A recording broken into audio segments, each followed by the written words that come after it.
आपके दर्शन करके चला जाता था, तो कभी दूर किसी वृक्ष की आड़ से आपको निहार लिया करता था।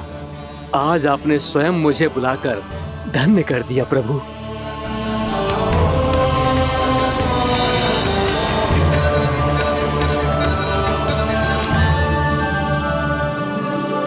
मैंने आपको यहाँ एक विशेष कारण से बुलाया है। आपके श्राप से इस कालिया नाग को मुक्त करने का समय आ गया है। ये तो बहुत ही उत्तम समाचार है प्रभु। इतने वर्ष बीत गए, मुझे आज भी स्मरण है वो दिन जब मैंने उन्हें श्राप दिया था। अपने क्रोध पर नियंत्रण खोकर बहुत बड़ी भूल कर दी थी मैंने प्रभु। बीती हुई घटनाओं पर दुखी होके कोई लाभ नहीं है। हमें भविष्य की ओर देखना होगा।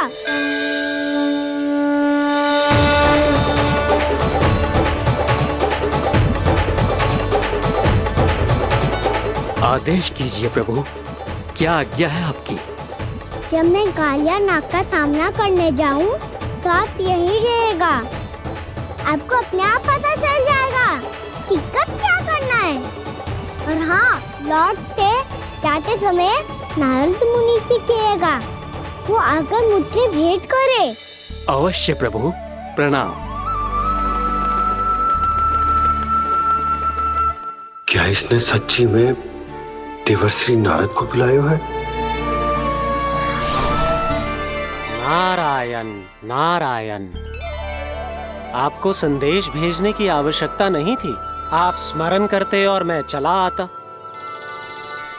तुम्हारा कल्याण हो नारद।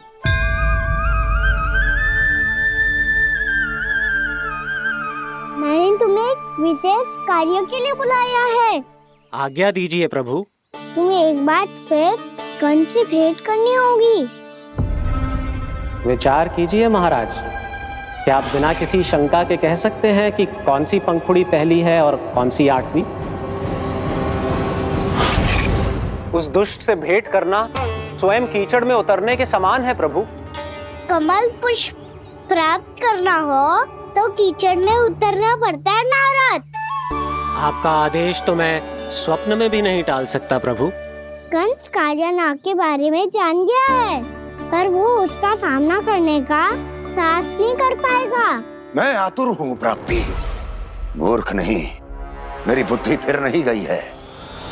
मैं स्वयं उस कालिया जैसे महाविषैले सर्प के सामने खड़ा हो जाऊं और अपने ही काल को आमंत्रित कर लूं। तो फिर अपने लाभ के लिए उसका प्रयोग करने का कोई और उपाय सोचिए स्वामी। कुछ ऐसा कीजिए कि यमुना नदी का पूरा जल विषैला हो जाए और वृंदावन वासी उसका उपयोग करे, और आपका काल कहलाने वाला वो बालक स्वयं काल के गाल में चला जाए। उत्तम उत्तम सुझाव है प्राप्ति। अब मुझे उस कालिया तक पहुंचने का मार्ग ढूंढना होगा। उसको विवश करने का कोई उपाय ढूंढना होगा, क्योंकि व्यक्तिगत रूप से उससे भेंट करना असंभव है। असंभव। आप सही कह रहे हैं प्रभु। कंस में उतना सामर्थ्य नहीं कि वो कालिया नाग का सामना स्वयं कर सके। वैसे तो कालिया गरुड़ देव का भी सम्मान नहीं करता, तो फिर वो कंस का सम्मान क्यों करेगा भला? नहीं करेगा, पर कंस तुम्हारा सम्मान अवश्य करेगा नारद। तुम्हारी बातें भी सुनेगा और मानेगा भी। ये मेरी योजना का बहुत ही महत्वपूर्ण भाग है। तुम कंस के पास जाओ और कहो कि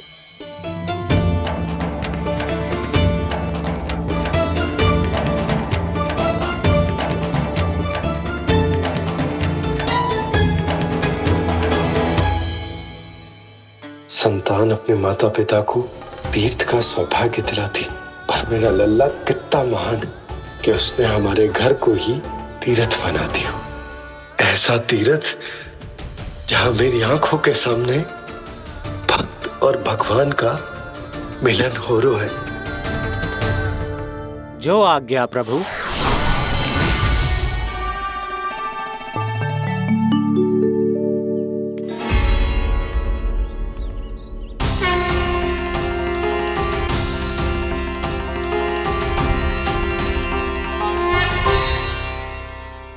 बाबा,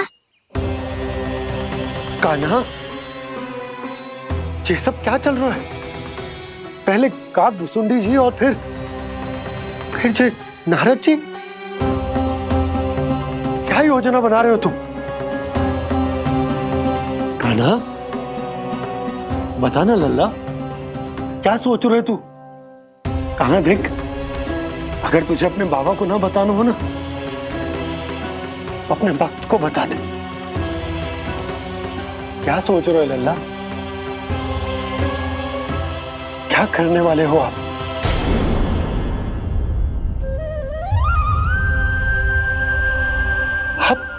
आप इतने दुखी क्यों हो?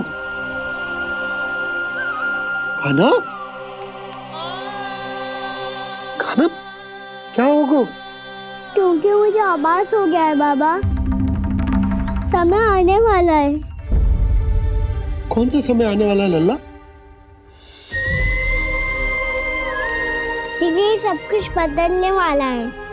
भैया को मेरा सत्य पता चल जाएगा बाबा।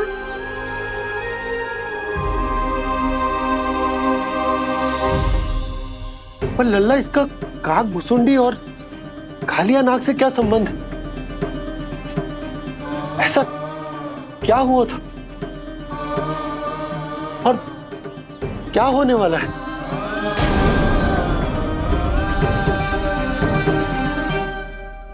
जो होने वाला है बाबा, उसका संबंध उससे है जो सैकड़ों वर्ष पहले हुआ था।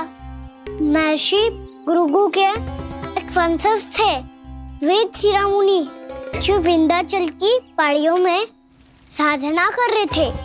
तभी वहाँ अश्वशिरा नाम के एक दूसरे मुनि आमंत्रण के बिना ही आ गए। कितना सुंदर और शांतिपूर्ण आश्रम है। यहाँ प्रभु की साधना करने में बहुत आनंद आएगा।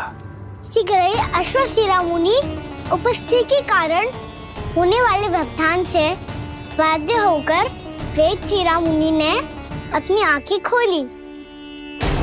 कौन हो तुम और यहाँ क्या कर रहे हो? आपके आश्रम में बहुत शांति है मुनिवर। साधना करने के लिए बहुत ही उत्तम स्थान है ये। मैं चाहता हूँ कि मैं भी यहाँ। आप यहाँ साधना करना चाहते हैं, लेकिन इतना भी नहीं जानते कि किसी के आश्रम में प्रवेश करने से पहले उसकी आज्ञा लेनी चाहिए। आप ये भी नहीं जानते कि यदि कोई यज्ञ कर रहा हो तो बिना अनुमति के वहाँ प्रवेश करने से उसकी यज्ञ साधना भंग हो सकती है। आप क्या साधना करेंगे मुनि? आप तो साधना के योग्य ही नहीं हैं। इतना अपमान! एक मुनि के मुख से इतने कड़वे शब्द शोभा नहीं देते। मैं तुम्हें श्राप देता हूँ, जितनी विषैली तुम्हारी जिह्वा है उतने ही विषैले सर्प बन जाओ तुम। और ऐसा सर्प जो सांस भी ले तो निकट का वातावरण दूषित हो जाए। तुम्हारे इस दुस्साहस के लिए मैं तुम्हें श्राप देता हूँ कि तुम अभी इसी क्षण कौवा बन जाओ, और ऐसा कौवा जो कांव कांव करके अनर्गल प्रलाप करता रहे।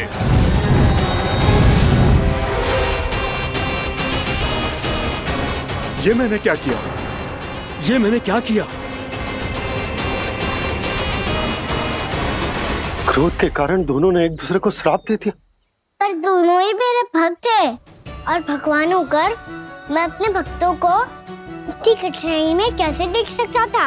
इसीलिए जिस संकट में उन दोनों ने अपने आप को फंसा लिया था, उसका समाधान करने में मैं उनके पास गया।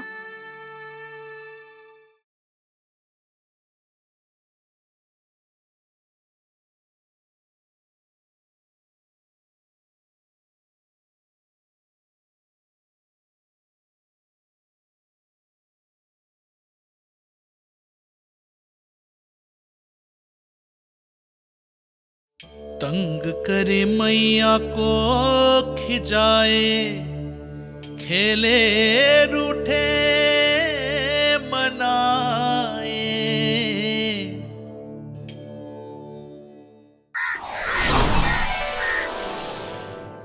देखिए ना प्रभु, ये क्या हो गया हमसे? हमारी रक्षा कीजिए प्रभु, मार्ग दिखाइए हमें।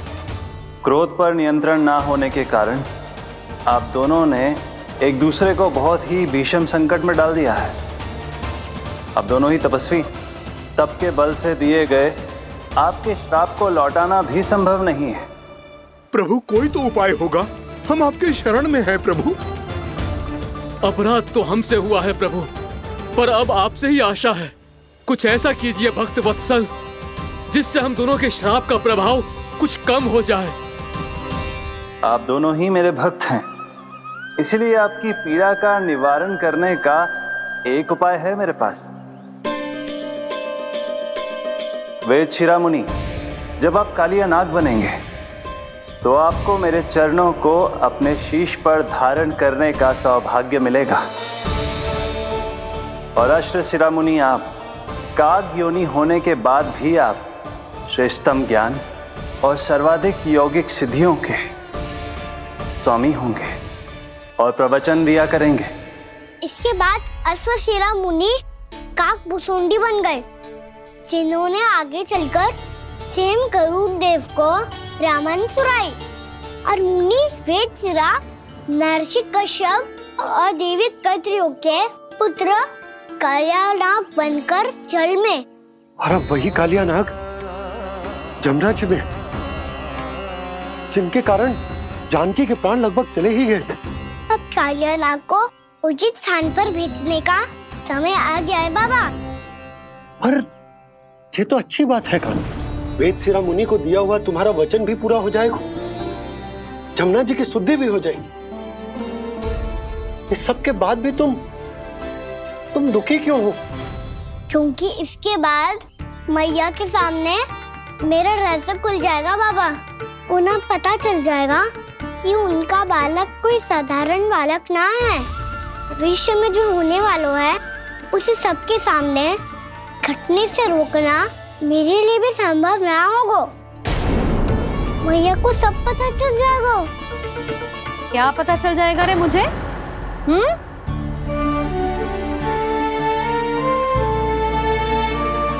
यही कि सबसे अधिक प्रेम मैं आपसे ही करता हूँ। अब बस भी कर, चलो भोजन के लिए बुलाने आई थी तुम दोनों को। भूखा थोड़े ना रहने दूंगी अपने लल्ला को, मेरा लल्ला दुर्बल हो जाएगा ना। आप खिलाओगे तो ही खाऊंगा। हाँ ठीक है, मैं ही खिलाऊंगी। अब चल, आओ जी चल।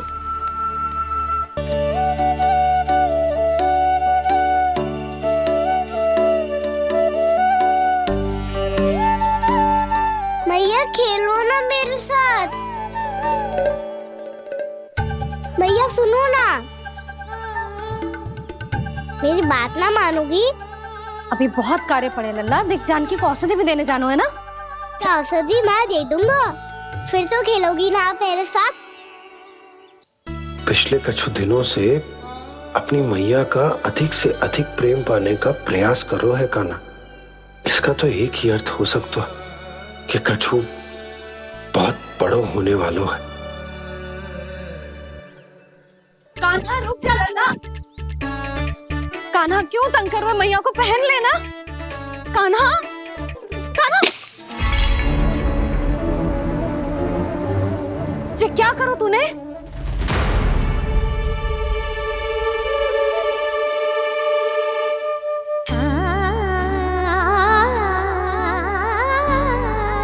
अच्छा ठीक है, अब मुंह लटकाने की आवश्यकता ना है। ये ले।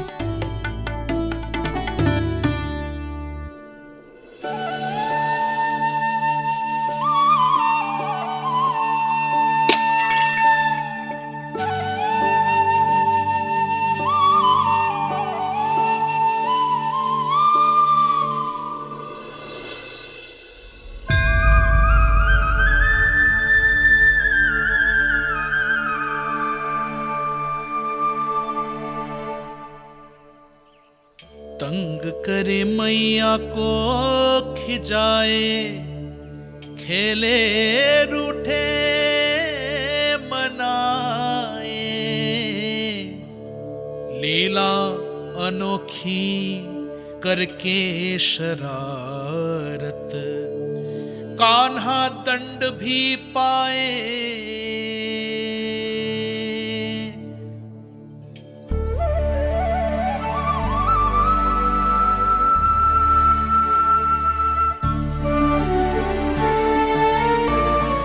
रूठना मनाना, खेलना खिलाना, पहले शरारत करके क्रोध दिलाना और फिर क्षमा मांग लेना, ये सब जानबूझकर कर रहे है कन, जैसे जीवन भर के लिए अपनी मैया की ममता को अपने हृदय में समेट कर रखना चाहते हो। कैसे कैसे करूं उस कालिया से मित्रता, कैसे करूं उसका उपयोग?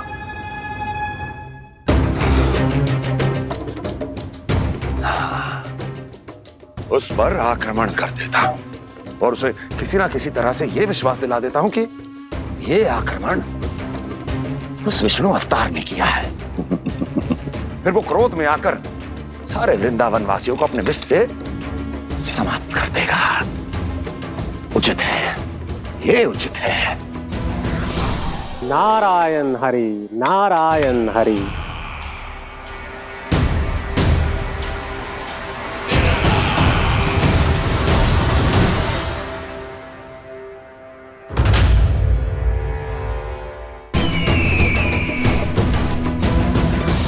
नारायण हरि, नारायण हरि।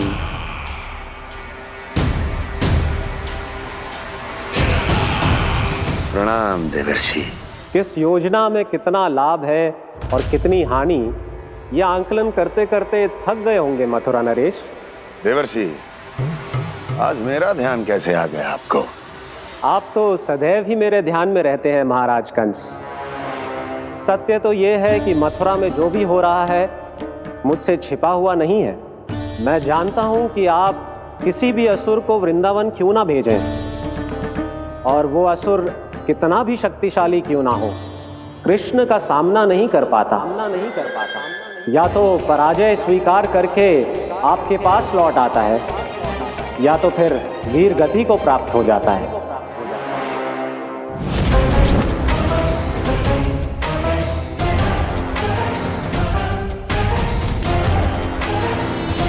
वाह, मुझे मेरी असफलताएं स्मरण कराने आए हैं, मेरे घाव को खुरेदने आए हैं, उन पे नमक छिड़कने आए हैं।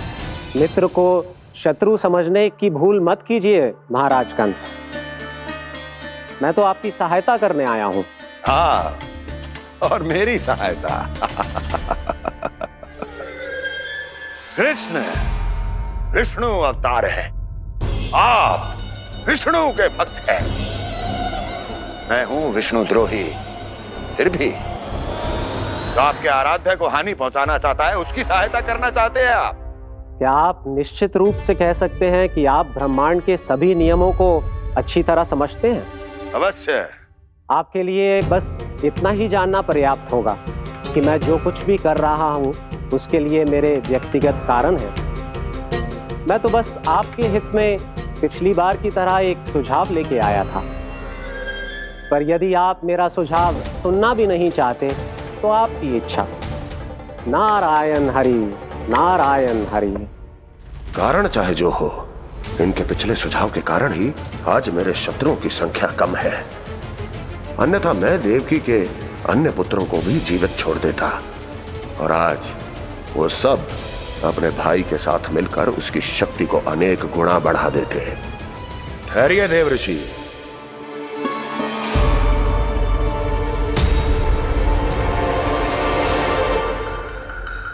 बताइए क्या सुझाव है आपके पास? मेरे सुझाव का नाम है कालिया नाग।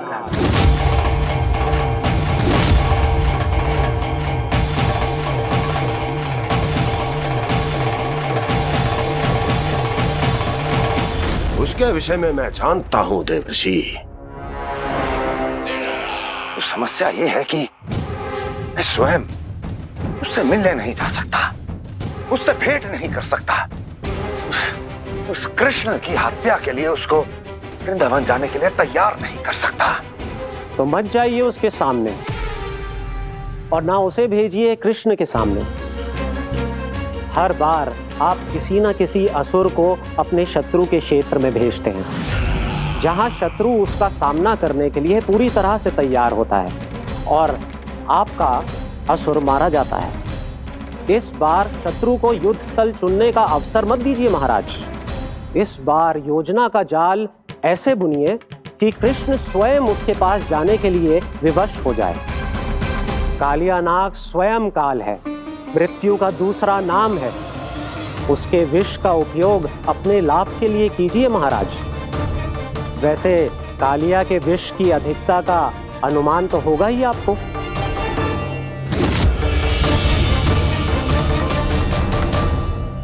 एक बार जो उसके क्षेत्र में पहुंच गया, फिर उसके विष से बचना असंभव है।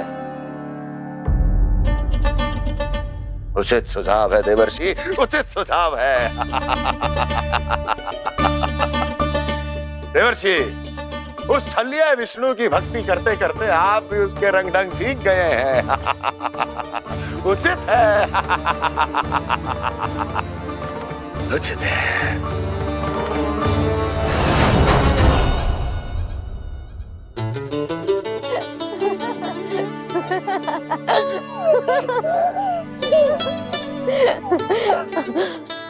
बस बस बहुत आनंद ले लियो लल्ला। बस अब दूध पी ले। ठहर ठहर, गर्म है। जी ले। ले भी।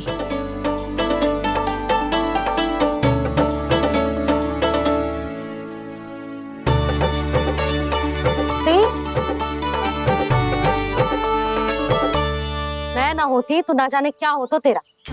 अपने आप दूध भी ना पी सकते है, भावला कहीं का। आपकी इस प्रेम के लिए तो मैं धरती पे आया हूँ मैया। मैं भी यही सोच रहा हूँ यशोदा कि तुम ना होती तो मेरा क्या होता। इसी बात पे थोड़ा दूध और कजू खाने को दे दो। अरे मैं तो भूल ही गई। तनिक ठहर जाओ जी दूध पी लेना तो आपके लिए भी कछु ले आती हूँ।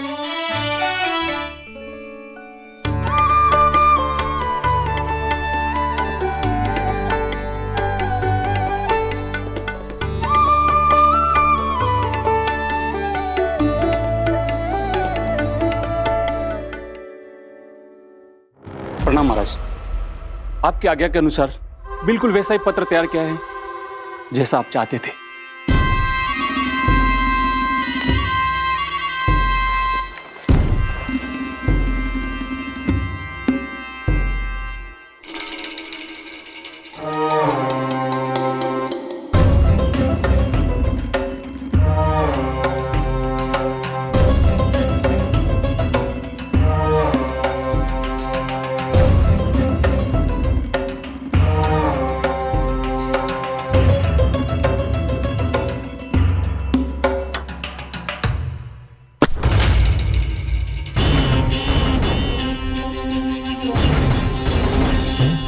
कृष्ण जन्म से लेकर आज तक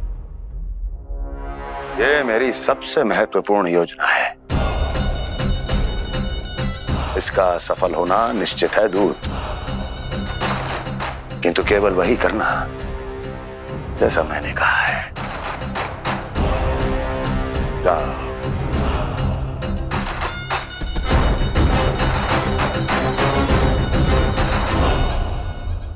कान्हा,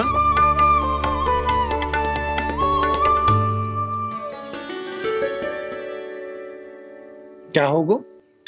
बाबा मैं चाहता हूँ कि मैया की ममता क्रिस्टल फ्रेम की वर्षा मुझ पे सरते ऐसे होते रहे। वो तो होती रहेगी लल्ला। अपने लल्ला के लिए किसी मैया का प्रेम कभी कम हो सकता है भला? नंदराज, वो मथुरा से एक दूत आयो है महाराज कंस का राजपत्र लेके।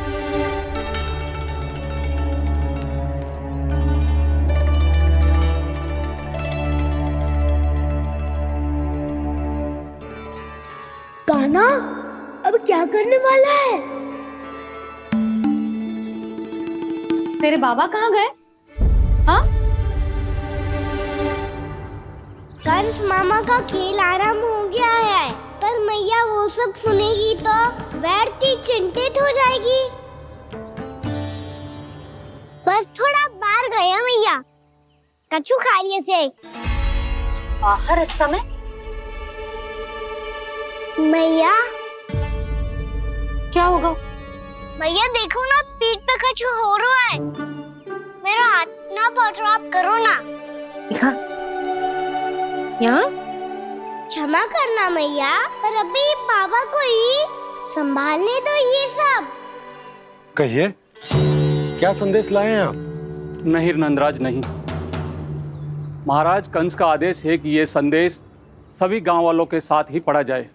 ठीक है, मैं गांव वालों के सामने पढ़ दूंगा, पर मुझे तो दीजिए पढ़ने के लिए। महाराज की आज्ञा का पालन करना आपके लिए भी आवश्यक है नंदराज। सभी गांव वासियों की सभा बुलाइए। बंसी, सभी गांव वालों की सभा बुलाओ।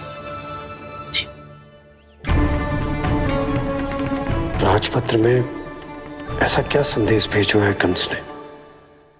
अब मेरे पत्र को पढ़कर सब भौचक के रह जाएंगे। और वो कृष्ण, उस कृष्ण के पांव के नीचे से तो भूमि खिसक जाएगी, आकाश फट पड़ेगा, बिजलियां गिर जाएंगी। प्राप्ति, ओ प्राप्ति, कंस का पत्र स्वयं को बहुत अधिक शक्तिशाली समझता है ना वो। अब देखता हूं कैसे वो इस महासंकट का सामना करता है।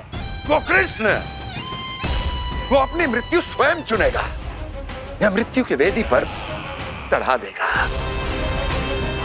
प्रिय वृंदावन वासियों को।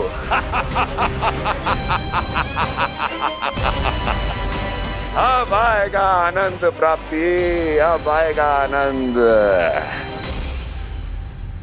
सबको इकट्ठा करवा के ही पढ़वाएगो।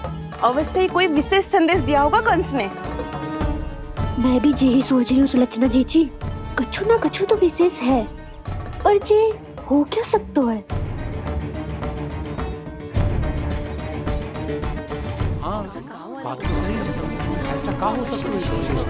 सभी गांव वासियों के सामने पढ़ा जाए, कछु तो विशेष अवश्य लग रहा है। बाहर तक कोलाहल क्यों हो रहा है? मैया, मैया, अब क्या होगा? मैया देखो ना, सर पे कछु हो रहा है। लल्ला, नारायण ने तुझे हाथ दिए हैं ना? पीठ की बात अन्य थी। अपने सिर की सेवा स्वयं कर। सर पे तो हाथ पहुंच रहा है ना?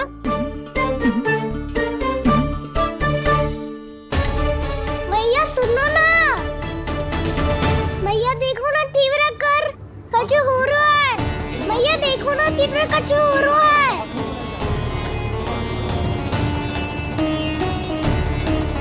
सब लोग आ चुके हैं, अपना संदेश सुनाइए आप। गोपराज नंद और सभी वृंदावन वासियों को सूचित किया जाता है कि मथुरा अधिपति और आप सभी के महाराज कंस ने कल सुबह भव्य पूजा का आयोजन किया है। इसके लिए राज्य को वृंदावन के क्षेत्र के निकट यमुना नदी के मध्य में खिलने वाले 1 कोटि कमल के पुष्पों की आवश्यकता है। इसीलिए आप सभी को यह आदेश दिया जाता है कि ये सभी कमल के पुष्प प्रथम पहर से पहले राजसभा में पहुंचा दिए जाए। इतने सारे पुष्प वो भी प्रथम पहर से पहले कैसे हो सकते हैं? यदि आप ऐसा करने में असफल रहे तो इसे राज आज्ञा का उल्लंघन माना जाएगा और राजद्रोह के आरोप में आप सभी को कड़े से कड़ा दंड दिया जाएगा। स्मरण रहे, यदि कल की पूजा में इन 1 कोटि कमल के पुष्पों का ना पहुंचने के कारण कोई व्यवधान आया तो समस्त वृंदावन वासियों को दोषी माना जाएगा और पूरे गांव को निवासियों सहित धूल में मिला दिया जाएगा। कल प्रथम पहर तक का ही समय है आप सबके पास।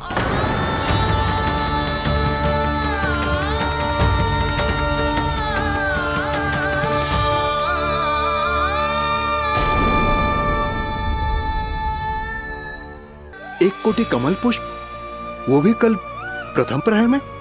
ऐसे कैसे संभव है? और कोई साधारण पुष्प ना, यमुना नदी के मध्य खिलने वाले विशेष कमल के फूल चाहिए उन्हें। लेकिन यमुना नदी में तो कालिया नाग ने विष घोल के रखा है, तो फिर कैसे हो पाएगा? जी हाँ, संभव है। हमारी मृत्यु का संदेश भेजा है राजा कंस ने। सदैव की भांति इस समस्या पर भी गांव के बड़े ही विचार करेंगे। बालकों का यहाँ होना उचित ना है।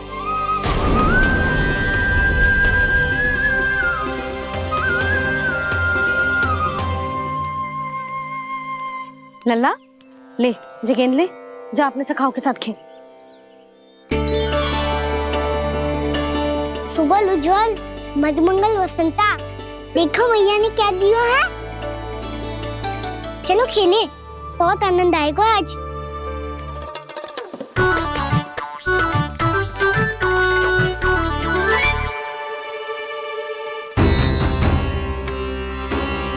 भानु, बंसी, जाओ और शीघ्र ही वो घेरे का कार्य समाप्त करो।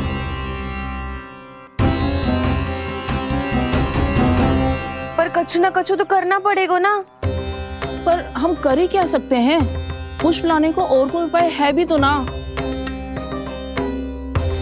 मैं चला जाऊंगा जमुना जी में। वैसे भी मेरे जीवन के कितने दिन शेष बचे हैं। गांव के लिए, समाज के लिए कुछ करके मरूं, तभी तो शांति मिलेगी। ना काका, यदि आप उस विषैले जल में छलांग लगा भी दोगे, किंतु 1 कोटि कमल पुष्प एकत्रित कर पाना आपके लिए संभव ना है। इससे अच्छा है कि मैं चला जाऊं। यदि मैं मर भी गया तो मेरे पीछे रोने वाला कोई ना है। किसी को कहीं जाने की आवश्यकता ना है। गोप नरेश होने के नाते ये मेरा कर्तव्य है कि मैं आप सबकी रक्षा करूं। नंदराज, आपको जाना है तो जाओ। हरिया, काका, भैया सब चले जाओ। लेकिन आपको पता है वहाँ का जल कितना विषैला है। आप लोग एक क्षण भी जीवित नहीं रह पाओगे। फिर कैसे इकट्ठा करेंगे 1 कोटि कमल पुष्प? आप बात तो सही कह रही हैं शांति। उस दुष्ट कंस ने ऐसी मांग रख के हम सबको फंसा दिया। हम में से कोई भी क्यों ना चला जाए और इस संकट का समाधान ना निकले को। कान्हा, बताना कौन सा खेल खेलें? गेंद पकड़ खेलते हैं। पर एक बात सुन लो सब, कोई भी तीव्र गति से ना फेंकेगा गेंद को। भैया ने फ्रेम बनाई है मेरे लिए। सब तैयार हो?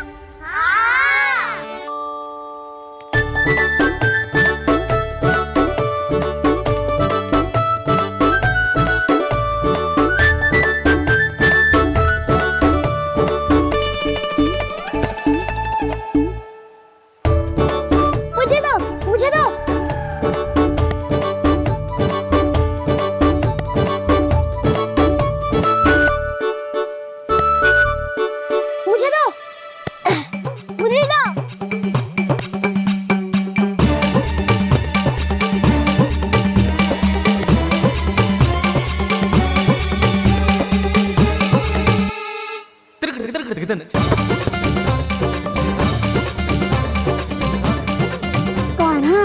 इतनी धीरे से फेंकेगो तो कैसे आनंद आएगो? थोड़ा बल लगा के फेंक। हाँ कान्हा, हम अभी बड़े हो गए हैं, तू अब भी छोटे बालकों की तरह फेंक रहा है।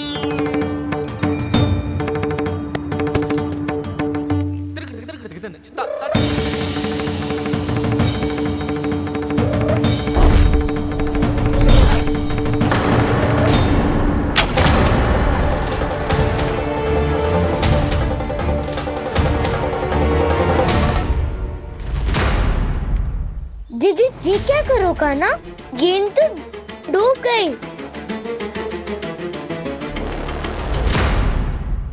अच्छा, तो ये सब इसकी योजना का भाग था ताकि ये कालिया का सामना कर पाए।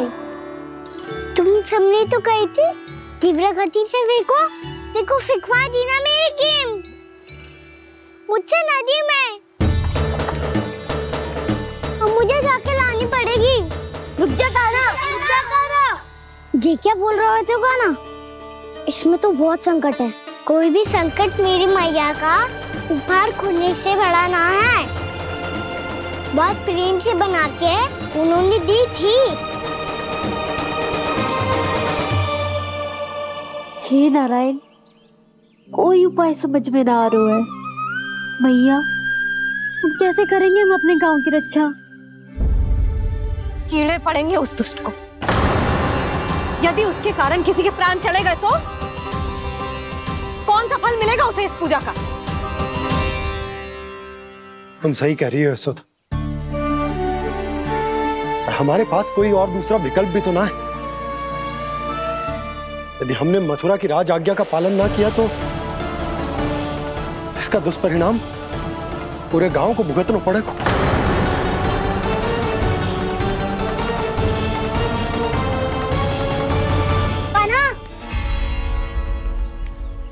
तुम्हें पता है कि तू भगवान है, दिव्य है, बहुत शक्ति है तुझमें,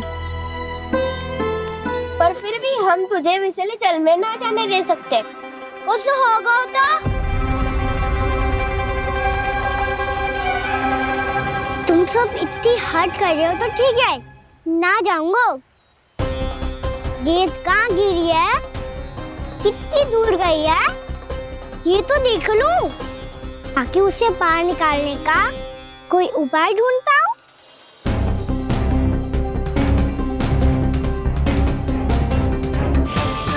हाँ।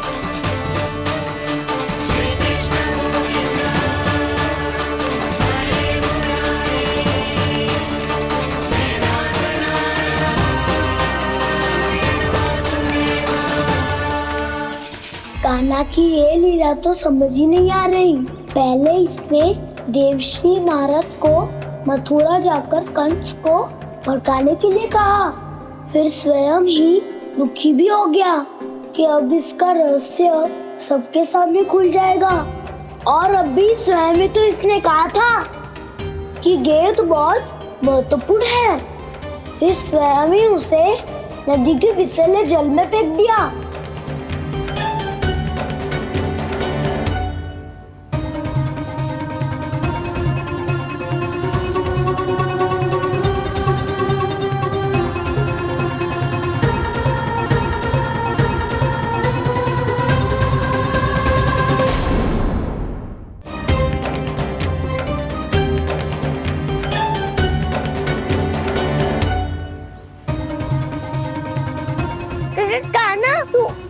ऊपर क्यों चढ़ रहा है? अरे ऊंचाई से देखूंगा तभी तो गेंद दिखेगी।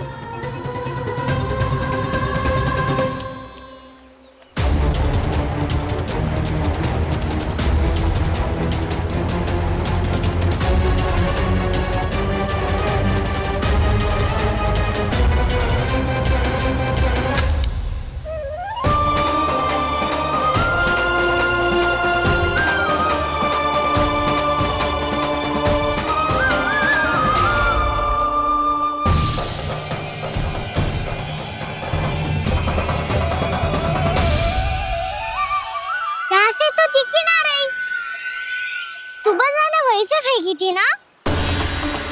ना वहाँ से फेंकी थी। कहाँ से? देखा ना वहाँ से। समझ ना आ रहा, ठीक बताना कहाँ से फेंकी थी?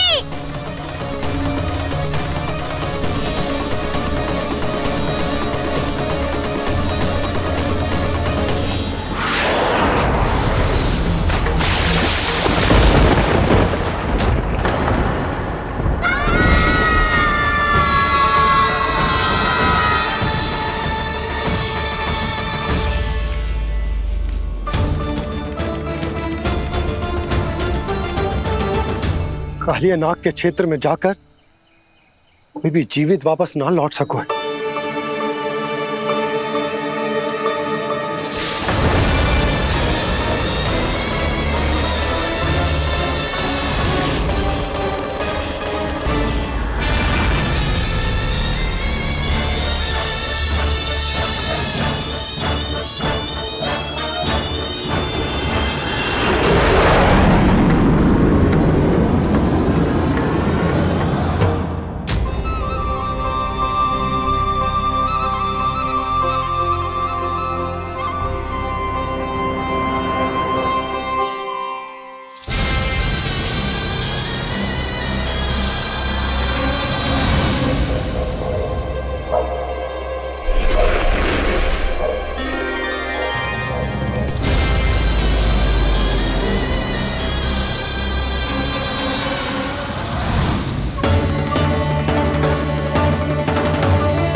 ये क्या किया माना ने?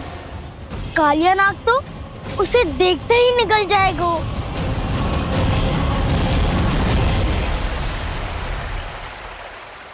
तो आरंभ से अब तक सब कुछ उसकी लीला का ही भाग था।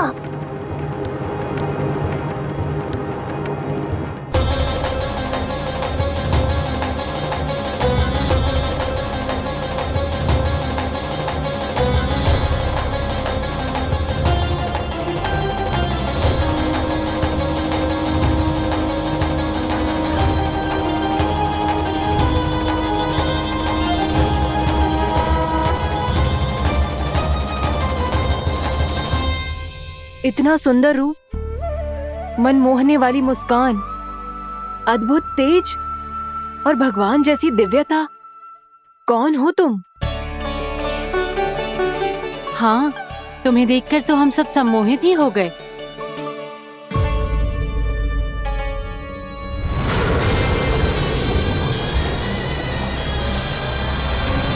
तुम जो भी हो बालक, वापस लौट जाओ। हमारा हृदय तुम्हें ही देखते रहना चाहता है, किंतु यदि हमारे पति जाग गए तो तुम्हें अवश्य हानि पहुंचाएंगे। ये बहुत विषैले है बालक, कालकोट जैसे भयानक। इनके विष से तुम नहीं बच सकोगे। नंदराज, कालिया नाग के विष का प्रभाव बढ़ते ही जा रहा है। पहले 8 कोस तक उसके विष का प्रभाव था, अब तो 1 योजन से अधिक क्षेत्र में फैलो है। जल पीने के प्रयास से अनेक पशु मारे गए हैं और नदी के निकट के वृक्ष और वनस्पति सब नष्ट होने लगे।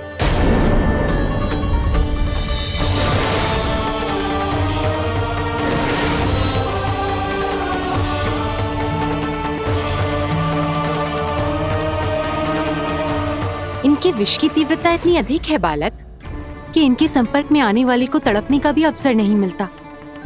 इनके विष की अग्नि क्षण भर से भी कम समय में प्राण वायु को जलाकर राख कर देती है।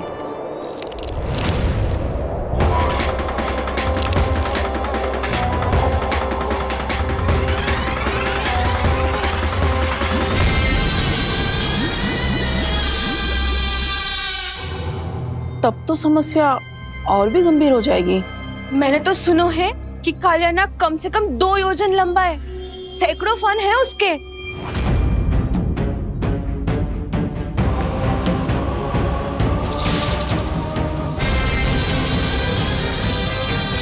इसका अर्थ तो ये है कि हम दोनों ओर से फंस गए। एक और कंस को 1 कोटि कमल पुष्प देने जो कि कालिया नाग के क्षेत्र में पड़ते, और दूसरी ओर उस कालिया नाग का विष यमुना जी के क्षेत्र में बढ़ता ही जा रहा।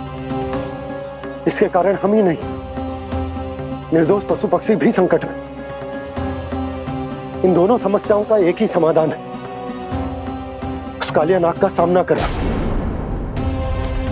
और ये ना समझ आ रहा कि हम ये करेंगे कैसे, क्योंकि ये बात साधारण मनुष्य के बस की ना है। हमारे लिए ये असंभव है।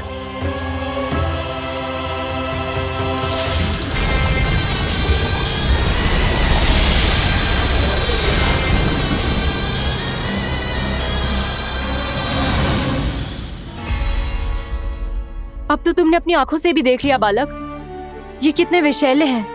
नींद में भी विष उगलते हैं। इससे पहले कि तुम्हें कुछ हो जाए, चले जाओ यहाँ से, मान लो हमारी बात। आप सब मुझे जानती भी नहीं और फिर भी मेरी इतनी चिंता कर रही हैं आप। माँ की ममता भेदभाव नहीं जानती। तुम भी किसी के पुत्र हो और हम सब भी माँ हैं। एक माँ को हर बालक में अपनी ही संतान दिखाई देती है। इसलिए हम तुमसे विनती करते हैं, वापस चले जाओ, बचा लो अपने प्राण। मेरी चिंता मत कीजिए, मुझे कुछ नहीं होगा। होगा, अनर्थ होगा यदि ये उठ गए तो।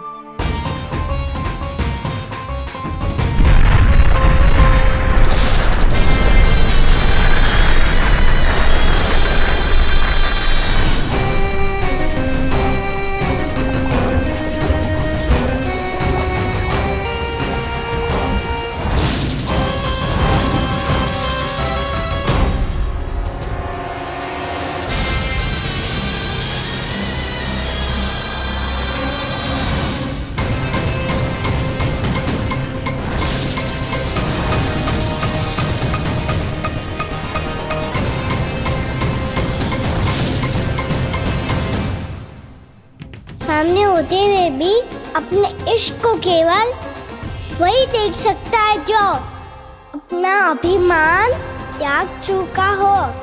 पर पूर्व जन्म में मेरा भक्त होने के नाते मेरा सत्य स्वरूप देख पाने में मुझे इसकी सहायता करनी चाहिए।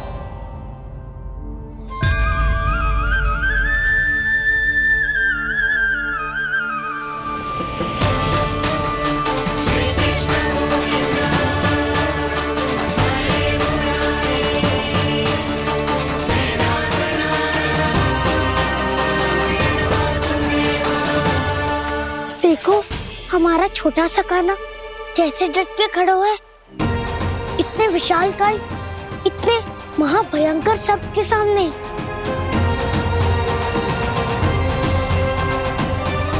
ये कोई भगवान नहीं है जो इसके सामने हाथ जोड़ रही हो तुम सब।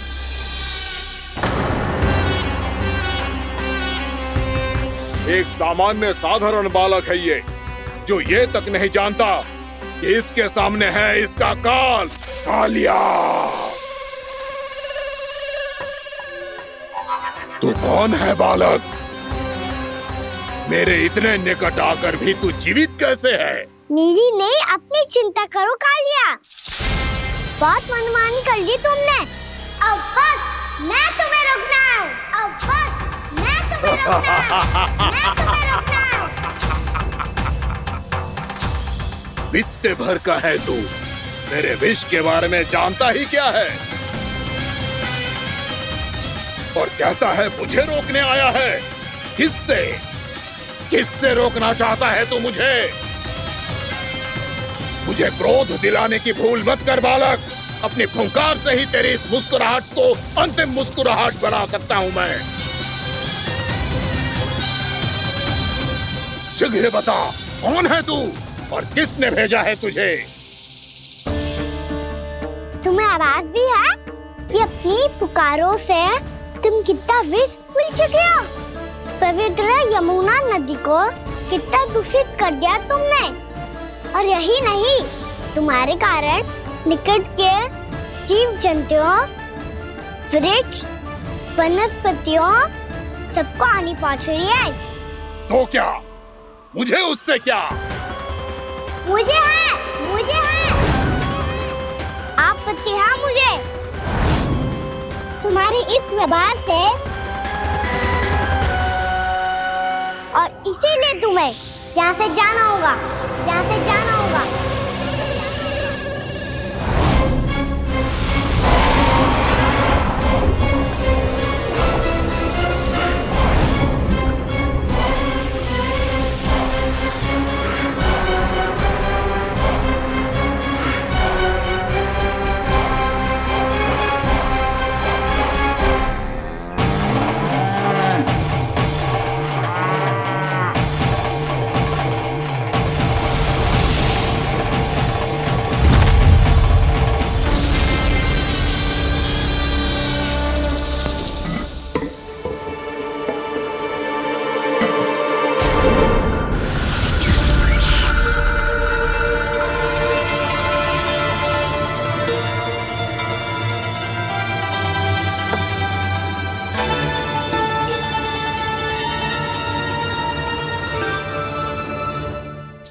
मुझे आदेश देने का साहस भी कैसे किया तूने? इस क्षेत्र को मैंने अपना राज्य बनाया है, मेरा परिवार रहता है यहाँ, और तू मुझे यहाँ से जाने के लिए कह रहा है?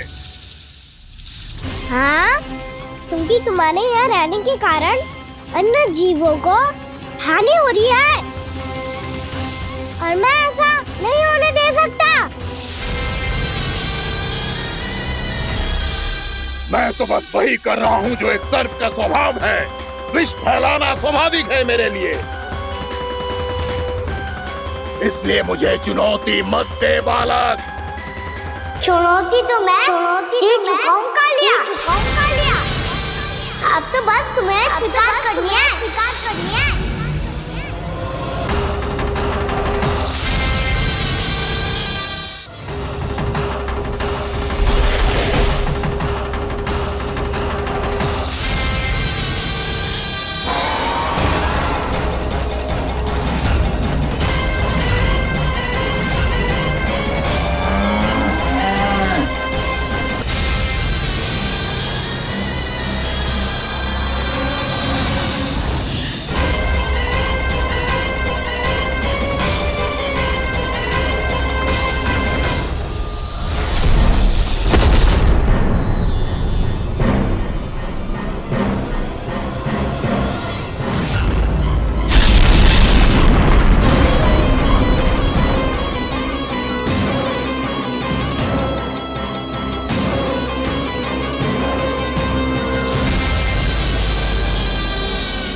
नहीं दे रहा हूँ।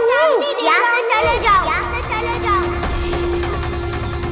अपनी भूल को पहचानो कालिया। तुम जो कर रहे हो वो अनुचित है।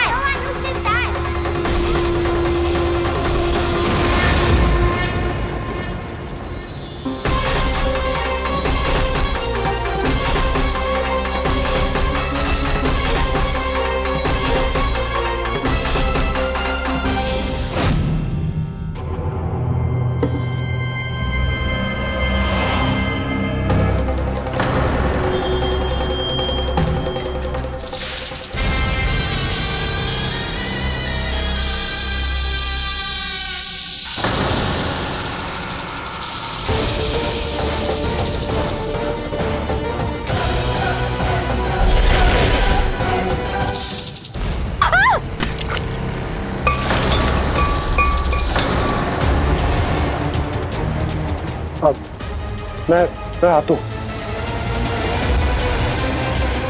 क्या हो गया सुधा? मुझे आवाज हो रहा है जी, कछु ना कछु गड़बड़ है। यशोदा, जो समस्या हमारे सामने है, हम सभी उसका समाधान खोजने में जुटे। तुम विश्वास करो, मैं कोई ना कोई समाधान अवश्य ढूंढ लूंगा। हम कैसे भी करके वो कमल के पुष्प उस कंस तक पहुंचा देंगे। नाना, समस्या उससे कहीं अधिक है, उससे कहीं अधिक बड़ी, उससे कहीं अधिक भयानक है।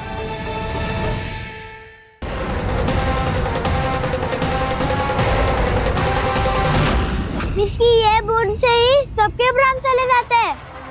इसने तो विस्की धारियां फेंकी है खाना पे। कान्हा कैसे बच्चे को अधिक विष से? इसका विष तो क्या, ये सर स्वयं भी छू तक नहीं पाएगा हमारे कान्हा को।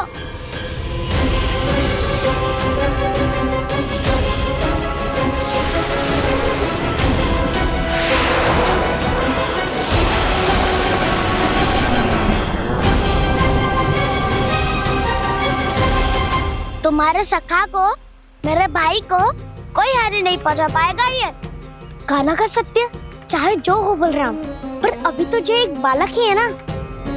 देखो कैसे विष के कारण स्थिर हो गया है।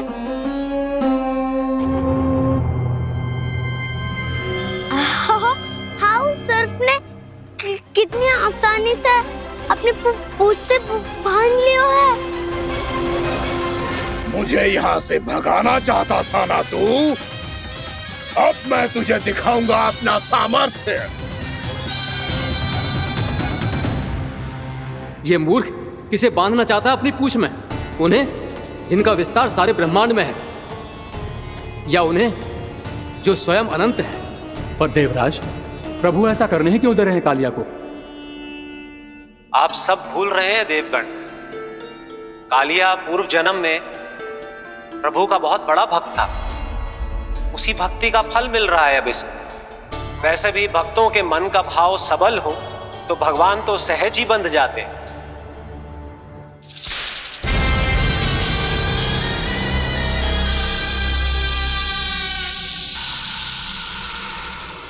बलराम, तुमने ही तो कही थी कान्हा को कछु ना होगो। देखो दुष्ट ने चारों ओर से जकड़ लियो है।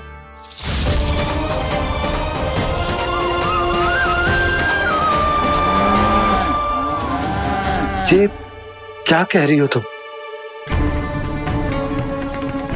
जसोदा जी, क्या हुआ? घबरा क्यों रही हो आप? सुलक्षणा, मुझे आभास हो रहा है कुछ बहुत बड़ी अनहोनी हो गई है। नंदराज, नंदराज, नंदराज!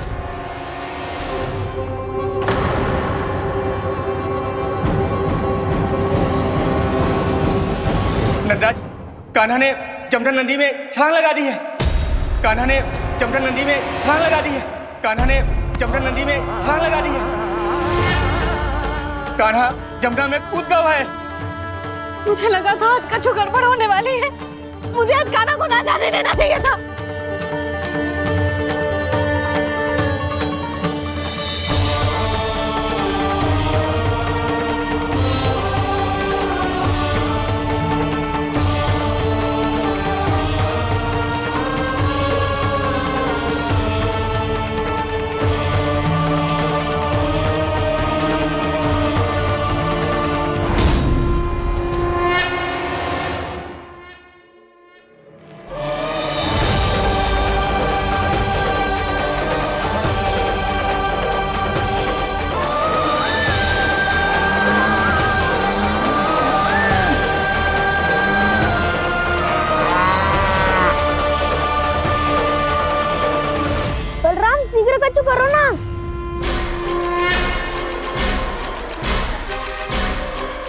कुछ भी करो पर कान्हा को बचाओ। नाग बहुत भयंकर है, कान्हा अकेले ना संभाल पाएगा इसे।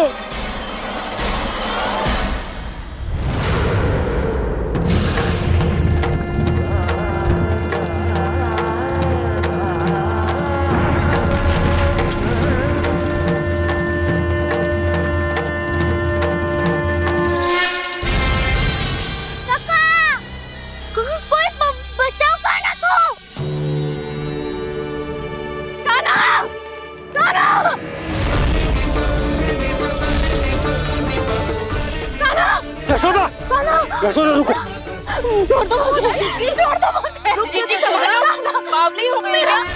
जीजी संभालो। कान्हा, कान्हा।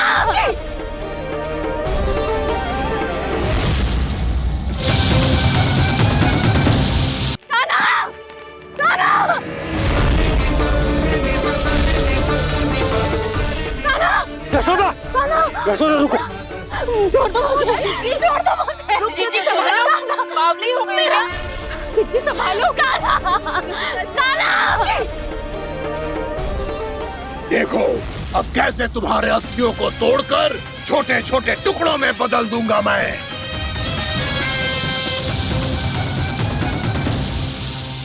सुदाची, आप जाओगी तो आप भी फंस जाओगी। अपने लल्ला के लिए मैं किसी भी संकट का सामना करने के लिए तैयार हूँ। छोड़ो ना यशोदा, हमें कोई और उपाय खोजना पड़ेगा। कोई और उपाय? आप देख ना रही मेरा कान्हा किस दशा में है। कान्हा मैया के वश में नहीं है, नहीं तो ये अपने लल्ला के लिए साक्षात काल का भी सामना कर ले। ये तो केवल कालिया नाग है। हे नागराज, आप मेरे प्राण ले लो पर कान्हा को छोड़ दो। ना नागराज, आप मेरे प्राण ले लो, मैं विरोध भी ना करूंगी। ना नागराज, आप मुझे मार दो पर मेरे कान्हा को छोड़ दो। ना ना ना ना नागराज, मेरे प्राण ले लो। हमारे कान्हा से क्या शत्रुता है आपकी? प्रभु के लिए जो प्रेम यशोदा मैया के हृदय में है, वही इन सभी गोपियों के हृदय में भी है।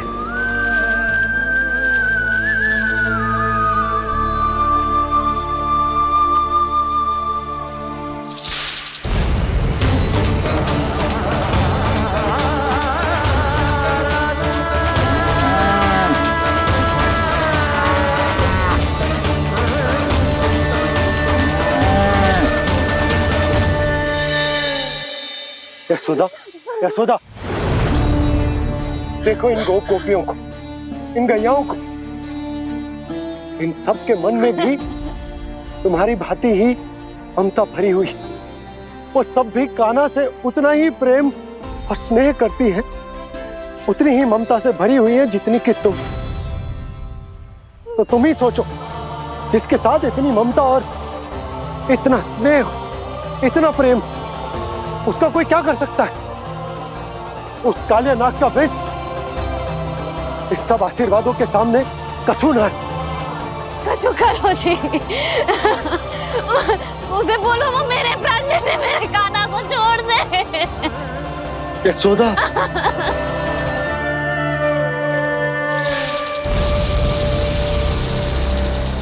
केवल इन्हीं में नहीं देवराज, नाग पत्नियों के हृदय में भी ममता का वही प्रेम उमड़ रहा है। देखिए। मैं आपके हाथ जोड़ती हूँ स्वामी, इस बालक को छोड़ दीजिए। ये अवश्य ही कोई दिव्य आत्मा है स्वामी। हम आपसे विनती करते हैं स्वामी, इस नन्हे बालक को हानि मत पहुंचाइए स्वामी। मेरी पत्नियां मेरे ही शत्रु के लिए विनती कर रही हैं। अब यदि इसके पक्ष में एक शब्द भी कहा तुम सबने, तो मैं इस बालक से पहले तुम सबके प्राण ले लूंगा। हो रहा प्रसन्न नाग कालिया, विजय को निश्चित जान। रोते बिलखते व्याकुल सब संकट में देख कान्हा के प्राण।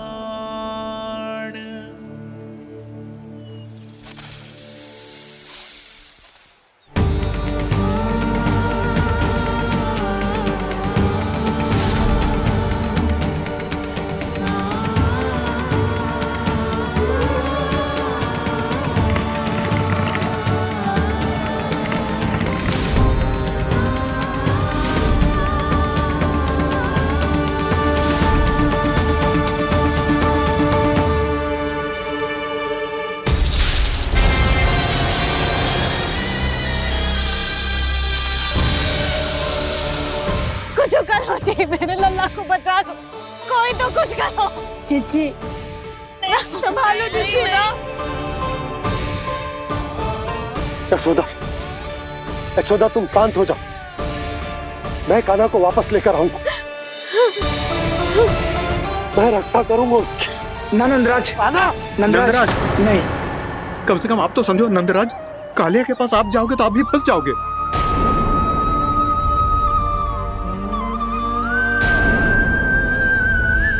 बलराम, तेरा भाई इतनी भीषण संकट में है और तुझे जरा भी दुख ना हो रहा? क्या आप सब अब तक नहीं समझ पाए कि कान्हा सच में कौन है? छोटे बाबा, आप तो उसका सत्य जानते हैं ना?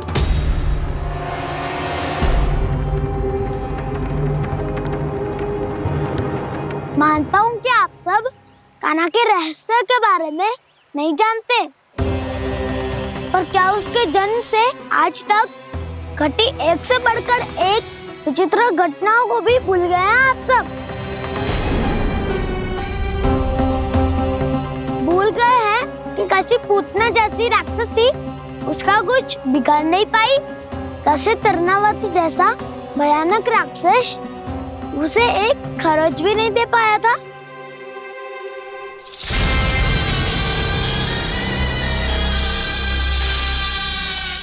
आप सबने अपनी आंखों से देखा था ना, बकासुर से कान्हा की रक्षा करने देवता स्वयं आए थे, पर सत्य तो ये है कि वो सभी देवता भी उस असुर के सामने असमर्थ हो गए थे। तब कान्हा ने बहुत ही आसानी से उस भयंकर असुर का वध किया था, एक ही बार में धराशायी कर दिया था उसे। तो आप सभी सोचिए, बार बार ऐसे असाधारण कार्य करने वाला बालक साधारण कैसे हो सकता है? अब तो आरंभ से ही सारा सत्य जानते हैं छोटे बाबा। रहस्य छुपाने में सदैव काला की सहायता करते आए आप, और आज आप स्वयं ही उसके सत्य को भूल रहे हैं। और तुम सब भी तो जानते हो कान्हा की शक्तियों के बारे में, तो क्या तनिक भी विश्वास ना है अपने सखा पे? बलराम जी, तू क्या कह रहे है?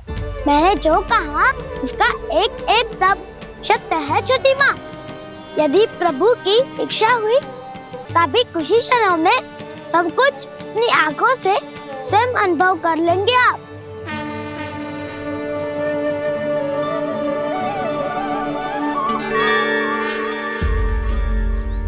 शांताकारं भुजगशयनं पद्मनाभं सुरेशं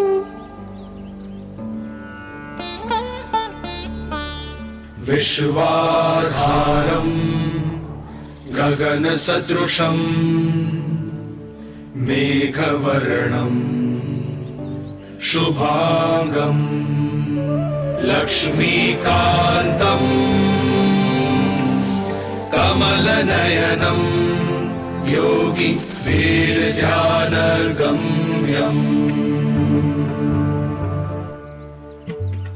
वन्दे विष्णुं भवभयहरं सर्वलोकैकनाथम्।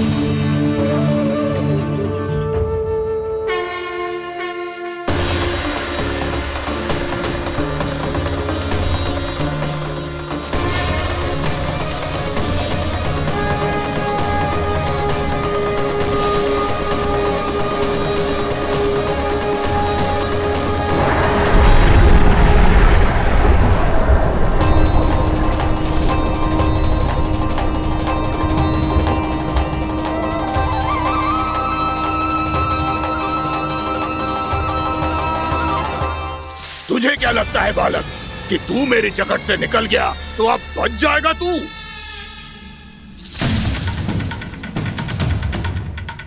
मेरे विष से अपनी प्राण रक्षा करने में सफल रहा, मेरी जकड़ से भी छूट गया, पर मेरे दंश से नहीं बच पाएगा।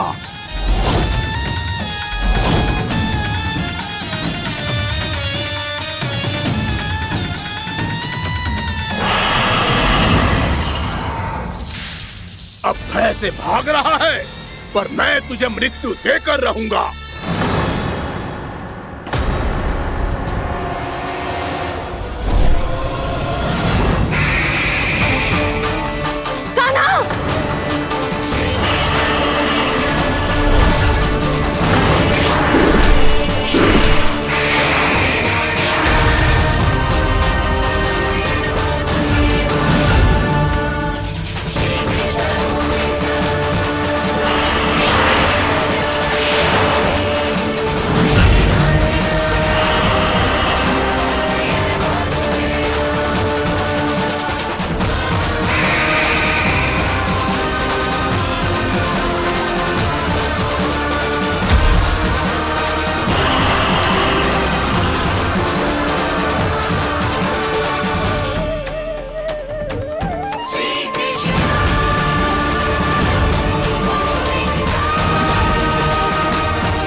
मेरा नन्हा सा कान्हा कितनी देर भाग पाएगा?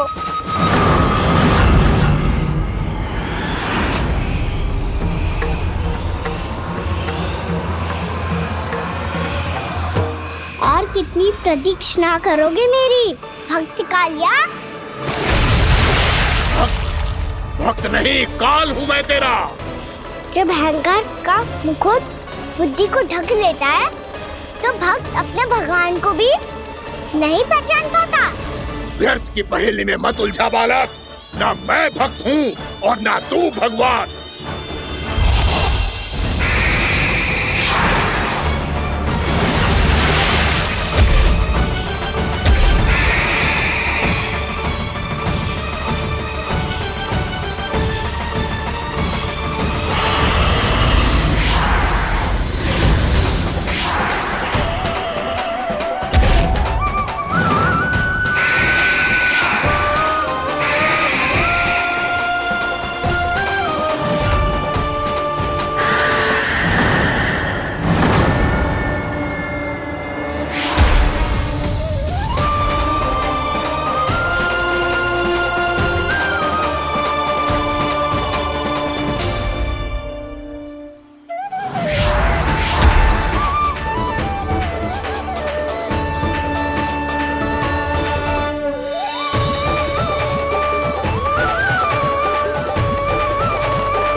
जिसके लिए इतने व्याकुल हो रहे थे, उसे छूकर कालिया नाग का हलाहल जैसा विष भी चरणामृत बन गया है और यमुना जी के जल में फैल चुके विष के प्रभाव को भी नष्ट कर रहा है।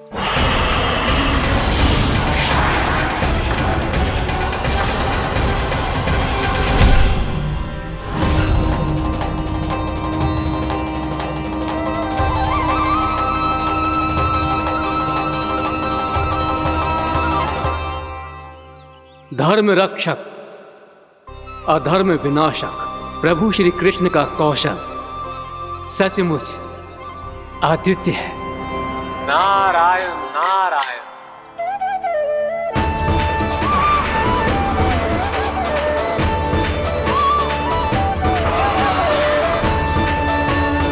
मेरा भार तुम्हारे भीतर के अहंकार का प्रतीक है कालिया। अब तुम्हारा अहंकार, तुम्हारा अनपान मेरे पाँव के नीचे है और तुम्हारी पूंछ अर्थात तुम्हारे प्राण मेरे हाथ में। अब तुम क्या करोगे भक्त?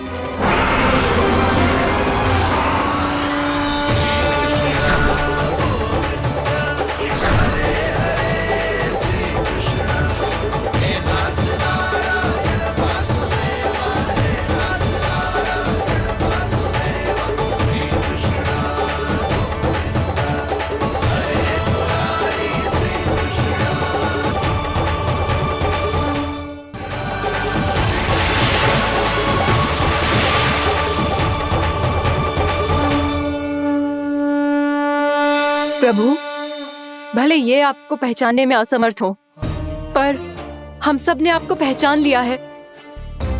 हाँ प्रभु, एक भक्त होने के नाते और एक अर्धांगिनी और माँ होने के नाते मैं आपसे इनके प्राणों की भिक्षा मांगती हूँ। अपनी कृपा दिखाइए और इन्हें क्षमा कर दीजिए। आपके लिए मित्र और शत्रु में कोई अंतर नहीं प्रभु। उसी तरह आपकी कृपा और दंड में भी कोई अंतर नहीं।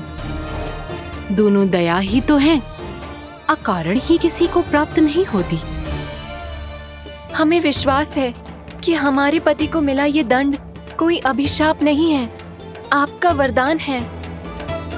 ये सत्य है प्रभु कि इनसे बहुत से पाप हुए हैं। इनके विष से बहुत सारे जीव जंतु को हानि पहुंची है, पर अब आपके चरण इनके शीश पर पड़ गए हैं। ऐसी कृपा तो बड़े बड़े महान महात्माओं को भी दुर्लभ है, और इन्हें प्राप्त हुआ तो अवश्य ही ये किसी महान पुण्य का ही फल है। हे प्रभु, उन्हीं पुण्य कर्मों की शक्ति का आह्वान कर मैं आपसे विनती करती हूँ, इन्हें प्राण दान दीजिए। मैं अपने इस भक्त को क्षमा अवश्य करूंगी देवियों, यदि ये अपने अहंकार को त्याग कर मुझे पहचान ले तो।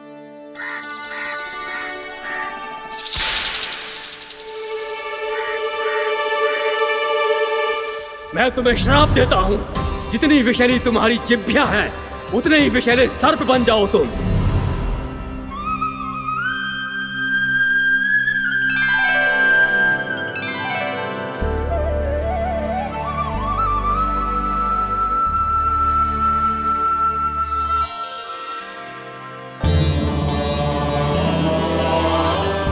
नारायण, मुझे क्षमा कीजिए नारायण। मैं तो आपका परम भक्त था, किंतु मैं आपको पहचान नहीं सका। इसका दंड तो मुझे मिलना ही था, किंतु मैं अब प्रायश्चित करना चाहता हूं। इसके लिए यदि आप मेरे प्राण भी ले लेंगे तो भी मुझे कोई दुख नहीं होगा। मैं अपना जीवन, मृत्यु और अपना अस्तित्व सब कुछ आपको समर्पित करता हूं। तुम्हें तुम्हारी क्रोध के कारण श्राप मिला, जिसे विशाल सर्प के रूप में तुम्हारा जन्म हुआ, और सर्प का तो स्वभाव है विष फैलाना। इसीलिए तुम्हें दंड नहीं दूंगा मैं, सिर्फ सभी अपराधों का पश्चाताप कर लिया। इसीलिए मैं तुम्हें क्षमा करता हूँ कालिया।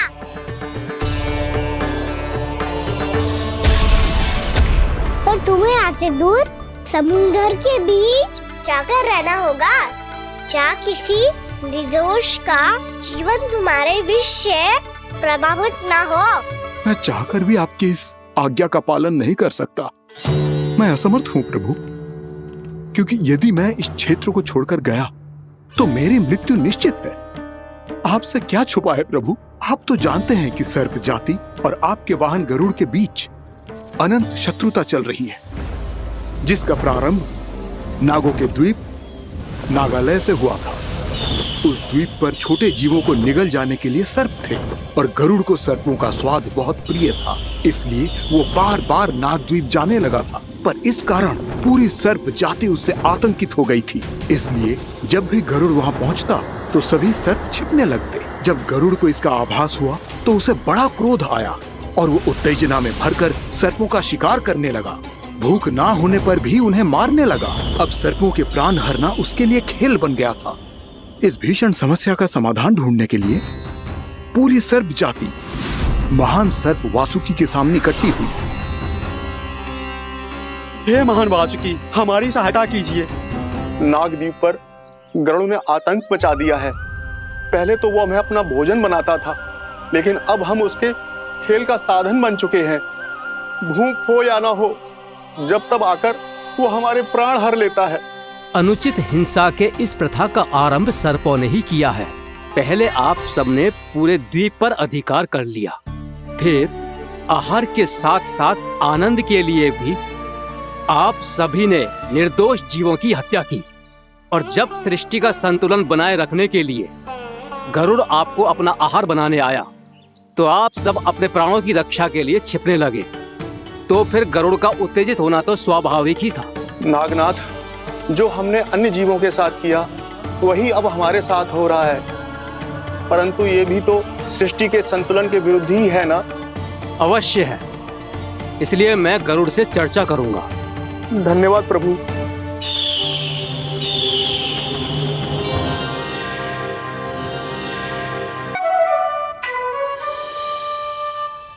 जब से कान्हा का जन्म हुआ है ना, मैं तब से देख रही हूँ, तब से हम पे कोई भी संकट आती है ना तो अचानक से कोई अपरिचित हमारी सहायता करने आ जाते हैं और जाते समय कान्हा की आज्ञा लेके जाते हैं और कभी कभी तो इसे प्रभु बोल के जाते हैं। बाबा संभालो।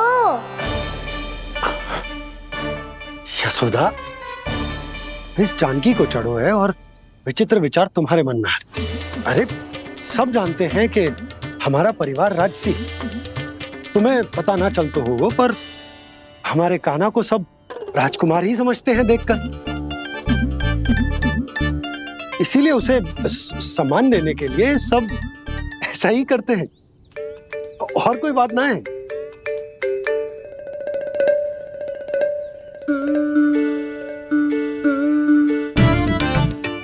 अब जी मेरे लल्ला को ऐसे क्यों घूर रहे हैं? बुरी दृष्टि लगाएंगे क्या? वैद्यराज जी, आपके सहायक तो गए, अब आप यहाँ क्यों हो?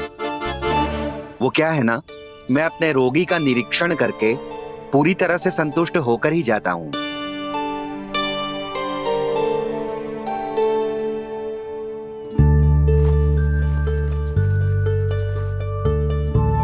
हाँ, संकेत तो अच्छे हैं, कल सुबह तक बिल्कुल ठीक हो जाएगी। धन्यवाद वैद्य जी।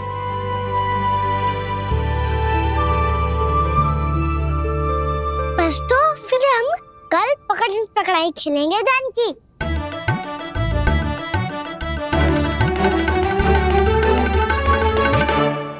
भानु, बंसी, जाकर उस क्षेत्र के चारों ओर बाड़ बनवा दो और वहां सूचना पट्ट भी लगा देना, ताकि जानकी के साथ जो हुआ है वो किसी और के साथ ना हो। शीघ्र जाओ। जी ठीक है।